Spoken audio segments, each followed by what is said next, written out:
Imagine this. You're standing at the edge of the world.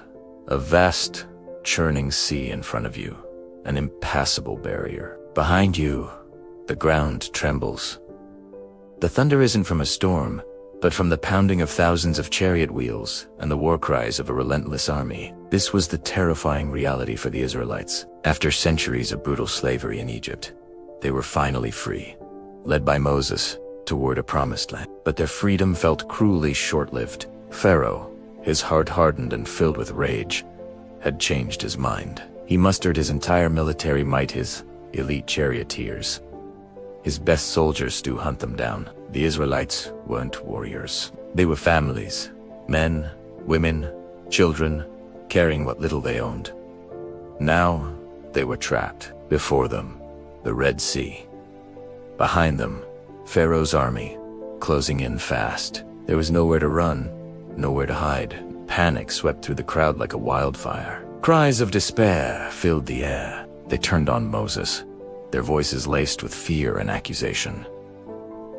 Was it because there were no graves in Egypt that you brought us to the desert to die? What have you done to us by bringing us out of Egypt? It would have been better for us to serve the Egyptians than to die in the desert. Their hope was draining away, replaced by the bitter taste of regret and the cold dread of imminent doom. They saw only two options: death by the sword or death by drowning. Their journey of liberation seemed to have led them straight into an inescapable trap. In this moment of absolute desperation, with an army at his back and a terrified people before him, Moses stood firm. He wasn't relying on his own strength or strategy. He was relying on a promise. He raised his voice above the cries of panic, not with a plan of battle, but with a declaration of faith.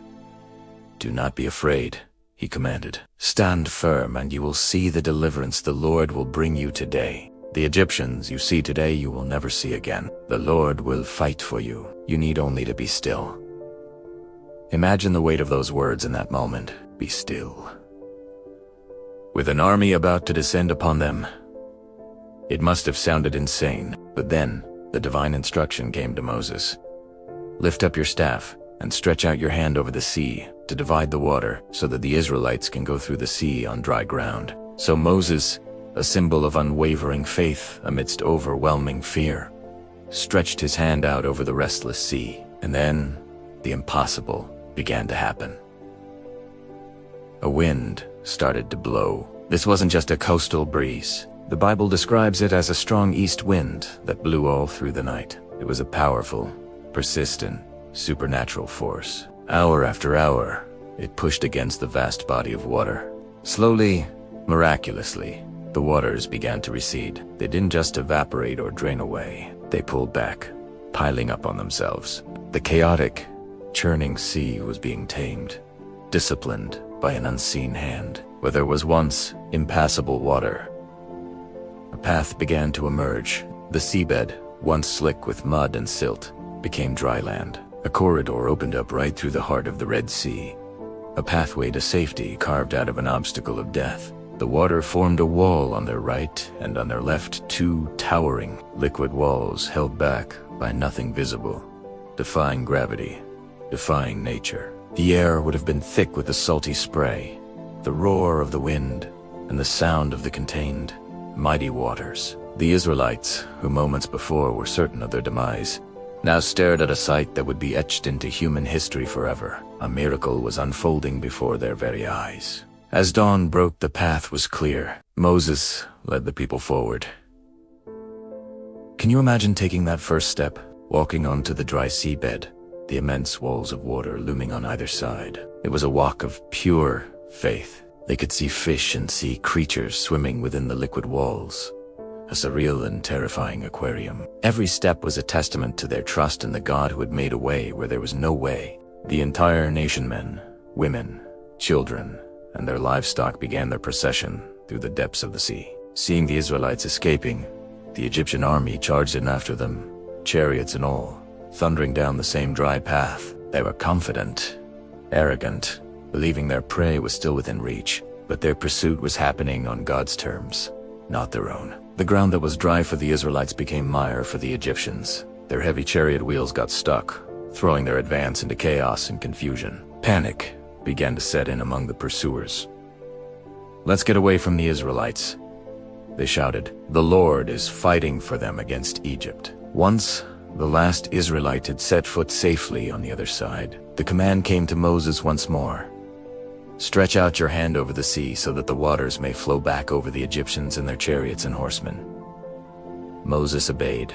He stretched out his hand, and as the morning light filled the sky, the walls of water collapsed. The sea returned to its full force with a cataclysmic roar. The entire Egyptian army, the pride of the most powerful nation on earth, was engulfed. The chariots, the soldiers, Pharaoh's elite forces all, were swallowed by the churning waves. Not one of them survived.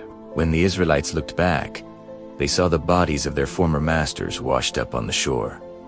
The threat was gone. The army that had hunted them was annihilated. The sea that was their barrier had become their salvation and the Egyptians' tomb.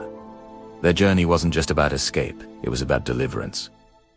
A profound sense of awe and gratitude washed over them. They sang a song of praise, a song of victory, celebrating the God who had fought for them and delivered them in such a spectacular way. So what does this ancient story mean for us today? For millennia, it has stood as a cornerstone of faith, a powerful symbol of God's power to deliver his people from impossible situations. It's a story about moving from bondage to freedom. For Christians, it holds even deeper meaning, seen as a prefigurement of baptism. Just as the Israelites passed through the waters from a life of slavery to a new life of freedom, baptism symbolizes passing through the waters to be cleansed from sin and begin a new life in Christ. Of course, in our modern, scientific age, people try to explain it away. Was it a freak tidal event? A wind set down phenomena? A volcanic eruption? While scientific theories are interesting, they often miss the point. The miracle wasn't just that the sea parted, but the timing of it. It parted at the exact moment the Israelites needed it, and closed at the exact moment their enemies were in the path. This points not to random chance, but to divine intention, to a purposeful act of rescue. Ultimately, the story of the Red Sea crossing challenges us to look at the impassable seas in our own lives, to the situations that feel hopeless, the obstacles that seem too big to overcome. It asks us a fundamental question. Where do we place our faith? Do we focus on the threatening army behind us and the impossible sea before us? Or do we look to the one who can make a way where there is no way? This event isn't just a historical account. It's an enduring invitation to trust in a God who is bigger than our biggest fears and more powerful than our most powerful enemies. It's a call to stand firm and see the salvation he can bring. Thanks for watching. If this story inspires you, please like, subscribe, and share it with someone who might need to hear it today. Until next time, have faith.